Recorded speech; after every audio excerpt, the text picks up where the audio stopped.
You ever get so attached to a character that when they die in a book, it really affects you? Well, I'm going to talk about that today.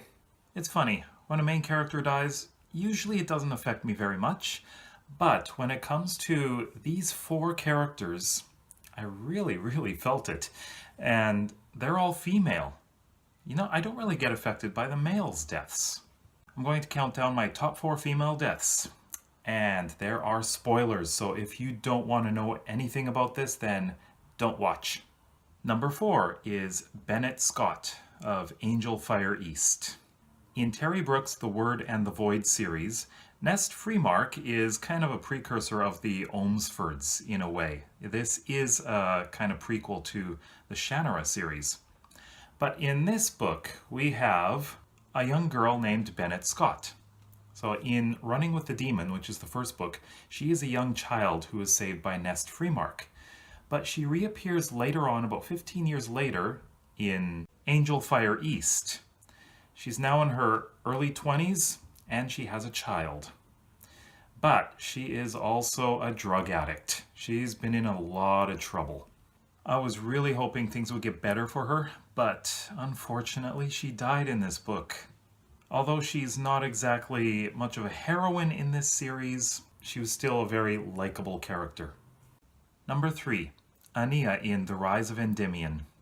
In the final two books of the Hyperion Cantos by Dan Simmons, Raoul Endymion and Ania are going on lots of adventures. In fact, I found Endymion to be a lot of fun.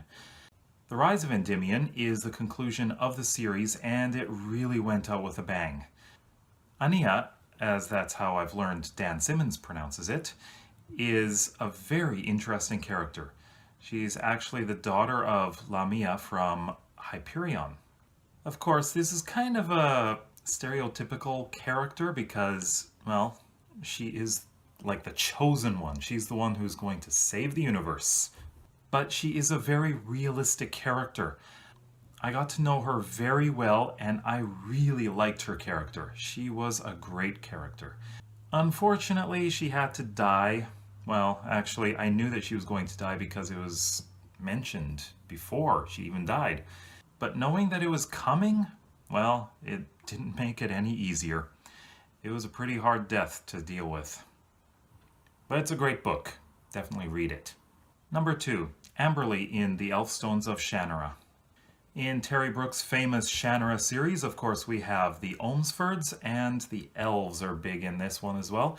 Amberly is the daughter of the king of the elves, and the Elcris is dying. You see, the Elcris is a tree which helps protect the elves. And Amberly is charged with trying to resurrect the Elcris. So she goes along with Will Ohmsford, who is a very distant cousin of hers, and with the help of Al-Anon and the Elfstones, they come back and, well, Amberly dies. I really liked Amberly, and although her job is to resurrect the Elcris, actually she becomes the Elcris. So I guess this really isn't much of a death, she just transforms into a tree. Even so, this was not an easy transformation or death to deal with, because I really liked Amberly. She was one of my favorite characters in the entire Shannara universe. And finally, number 1 is Saleh Telgar in Dragon's Dawn. The Dragon Riders of Pern series by Anne McCaffrey covers a huge amount of time, from the beginning, which is Dragon's Dawn, all the way up, I can't even remember, it's a few thousand years or a couple thousand years. But the very first book chronologically is Dragon's Dawn, and this is the colonization of the planet Pern. And Saleh Telgar is one of the pilots, if my memory serves me correctly. She is a very important character in this series, and I really liked her. It's been a long time since I've read this book, about 20 years, but Saleh's death is the one that affected me first. So it was kind of, I guess, the strongest memory of mine about her death. I remember very clearly. It started off a little bit gruesome, but I was really hoping that she would pull through and live, but unfortunately, that wasn't to be. I really need to go back and reread the entire Pern series. I love those books, and yeah, I'll relive Saleh's death. Her death was the most painful for me to read. So have you read any of these books? And do you remember these characters' deaths? What did you think? Did they affect you as well? And please don't tell me about any deaths that you've read because I may not have read the book. So I don't want any spoilers. I really don't like spoilers. So that's why I gave you the spoiler warning at the beginning of this video. So please don't spoil it for me. If you like this video, then please give it a thumbs up, and if you want to see some more BookTube videos by me, then please subscribe down below. And check out those videos over there. You might find something you like. See you in the next video.